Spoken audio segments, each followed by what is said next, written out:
ассалому алайкум дӯстон, хуш омадед ба шабакаи мо. Дар навори имрӯза барои шумо тозатарин ва муҳимтарин хабарҳоро аз ҷаҳони ММА омода кардем ва боварӣ дорем ки навор ба шумо писанд меояд. Барои ҳамин наворро то охир тамошо кунед. Мо бошем оғоз мекунем. Дӯстон, чӣ гуна ки медонед, мо тӯли чанд сол аст ки бо ширкати Шифофармо ҳамкорӣ мекунем ва ба боварии комил ин ширкатро ба шумо тавсия медиҳем. Дар ин ширкат шумо ҳама намуд доруҳои гиёҳӣ, духиҳои арабӣ, соатҳои мусалмонӣ, ҷойнамозҳо, шампунҳои гиёҳӣ ва боз бисёр дигар чизҳоро дастрас карда метавонед. ин ширкат дастафка ба тамоми шаҳрҳо доранд. Ҳамчунин мошинкаҳо барои риш ва мӯи сар, доруҳо барои фарбе ва харобшавӣ, равғани сиёҳдонаро низ аз ин ширкат дастрас карда метавонед. Рақамҳо дар рӯи экран. ҳатман аз номи канали Паҳлавон гап занед.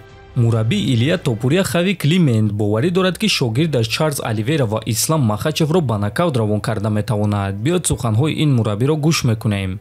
Ман намедонам ки Чарлз Оливера чӣ кор бояд кунад то ин ки барои муҳориба бо муваффақ омода шуда тавонад, чунки Илия ӯро дар стойка мекушад ва ин чиз аён аст. Ман ҳатто шубҳа надорам. Дар стойка ӯ Ислам Махачевро низ мекушад. Бо Оливера осонтар мешавад ва ба ҳар ҳол ман ин суханҳоро бо эҳтиром гуфта истодам, гуфтааст Хави. Хотиррасон мекунем ки Илия Топурия рекорди бебоғ 16-0 дорад ки аз ин 16 ғалаба 6 ғалабаашро бо тариқи нокаут ва нокаути техникӣ, 8 ғалабаашро бо тариқи усул ва 2 ғалабаи дигарашро бо қарори доваро ба даст овардааст. Баъзаи ҷанги Илия гӯштин аст, лекин чанд соли охир ӯ мушзании худро чунон сахт кардааст ки бо як зарба рақибонро ба нокаут равон мекунад. Айни замон Топурия ба вазни сабук баромадааст ва чӣ гуна ки чанд муддат пеш худи ӯ хабар дод, аввалин муҳорибаи худро дар ин вазн моҳи июн мегузаронад. Зидди ки ҳозирашда маълум нест.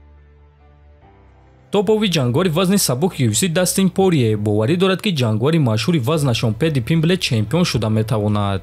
Ман рости гап сахт ҳайрон шудам ки ӯ Майкл Чендлерро шикаст дода тавонист. Ман фикр кардам ки Чендлер Пимблетро шикаст медиҳад, лекин ман иштибоҳ кардам. Пэдди ҷангвари хуб будааст. оё ӯ имконият дорад ки чемпион шавад ё не? Фикр мекунам ки бале. Агар ки ӯ ба худ бовар кунад, агар ки ӯ тамринҳои зиёд кунад ва агар ки ӯ корҳои мекардагии худро идома диҳад, пас ӯ метавонад ки чемпион шавад, гуфтааст Порие. Ногуфта намонад ки Пэдди Пимблет дар UFC 7 муҳориба гузаронидааст ва дар ҳамаи ин муҳорибаҳо пирӯз шудааст. ӯ чунин ҷангварон ба монанди Майкл Чендлер, Тони Фергюсон, Боби Грин, Ҷордан Лавитро шикаст додааст. Лекин бисёри мухлисони ММА мегӯянд ки ҷангвароне ки Пэдди Пимблет шикаст додааст, карьераи онҳо ба поён рафта истода буд, ки ӯ зидди ҷангварони ҷавон ба монанди Арман, Хукер, Гамро шанс надорад. худи шумо дӯстон дар ин бора чӣ фикр доред ва оё шумо бо суханҳои Порие розӣ ҳастед ки Пэдди чемпион шуда метавонад ё ин ки не? Метавонед фикрҳои худро дар комментария нависед. мо бошем мегузарем ба дигар хабар.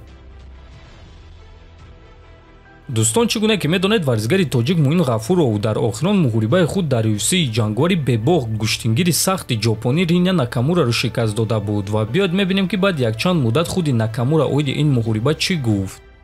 ин аввалин мағлубият дар карьераи ман шуд ва ман аз шумо мухлисон бахшиш мепурсум. Лекин Ғафуров дар ҳақиқат рақиби сахт буд ва ӯ аввалин шахсе шуд ки маро шикаст дода тавонист. Лекин ин муҳориба ба ман бисёр чизҳоро омӯхт. оиди худи муҳориба бошад, пас пеш аз ин муҳориба ман 2 ғалаба бо қарори доваро доштум ва ба ин муҳориба баромада ман мехостам ки ғалабаи фаврӣ ба даст орам. то ин муҳориба ман гӯштини худро истифода мебурдам ва аз рӯи нақшаи ҷангӣ кор мекардам то ин ки ғалаба ба даст орам. Лекин ин дафъа ман фикр кардам ки чунин ғалаба барои ман кофӣ нест. Ман хостам ки бозии нав ва версияи нави худро нишон диҳам. Ман дар тамринҳо дар фикри он будам ки Ғафуров зарбаи сахт дорад ва ӯ дар марказ истода зарбазанӣ мекунад. Лекин ӯ аз дигар масоҳа кор мекард ва чизе ки ман омода карда будам нишон дода нашуд. Ман фикр кардам ки 10 солаҳо гӯштини ман барои бо ӯ гӯштин гирифтан кофист. Лекин ман иштибоҳ кардам, чунки дар ММА гӯштин бисёр чизҳои хурд ва муҳими дигаре ҳаст ки онҳоро бояд хуб кунӣ. гӯштини ман ба кор намерафт ва ман ба дастаи худ гуфта натонистам ки боварии худро гум карда истодаам. Лекин акнун ман ҳамаи ин камбудиҳоро бартарӣ карда боз ҳам сахттар бармегардам, гуфтааст Накамура. хотиррасон мекунем ки Риня Накамура пеш аз муҳориба бо Муин Ғафуров рекорди бебоғ 9-0 дошт ва ӯ дар UFC 4 ғалаба ба даст оварда буд. Лекин ана ҳамин шери тоҷик ӯро манъ карда рекорди бебоғти ӯро тағйир дод. ва дӯстон, бояд қайд кард ки Муин Ғафуров бо чемпиони вазни худ Мераб Дувалишвили тамрин мекунад ва 2 муҳориба ва 2 ғалабаи охири ӯ дар UFC меҳнати худи Муин ва меҳнати мураббии онҳо Ҷон Вуд аст, ки яке аз беҳтарин мураббиҳо дар ҷаҳон аст. дӯстон, шумо муҳорибаи навбатии Муин Ғафуровро интизор ҳастед? Агар интизор бошед, пас лайкро зер кунед. ҳатман дар YouTube канали мо обуна шавед. то боздид, хонободу сарбаланд бошед.